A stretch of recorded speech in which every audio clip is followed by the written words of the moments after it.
ഇന്ന് രാവിലെ സ്വർണ്ണവില പവന് 1120 രൂപ കുറഞ്ഞിരുന്നു. എന്നാൽ ഉച്ചയോടെ വിപണി വീണ്ടും താഴേക്കിറങ്ങുകയും ഉച്ചയ്ക്ക് ശേഷം രണ്ടാം വില പ്രഖ്യാപനം വരികയും ചെയ്തു.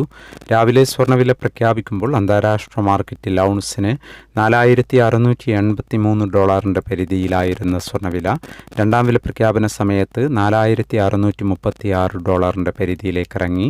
ഇപ്പോൾ തങ്കവില ഗ്രാമിന് കാലിക്കറ്റ് 14,750, തൃശ്ശൂർ എറണാകുളം 14,730 എന്നീ നിലകളിലാണ് എത്തി നിൽക്കുന്നത്. എല്ലാ വ്യൂവേഴ്സിൽ നിന്നും ഒരു ലൈക്ക് പ്രതീക്ഷിച്ചുകൊണ്ട് ഇന്നത്തെ രണ്ടാം വില നോക്കാം.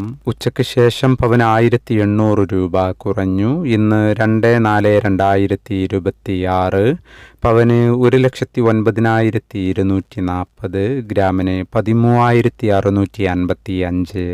ഈ വീഡിയോ നിങ്ങൾക്ക് ഉപകാരപ്രദമെങ്കിൽ വീഡിയോക്ക് താഴെ ലൈക്ക് ചെയ്യാൻ മറക്കരുത്. Thank you for watching.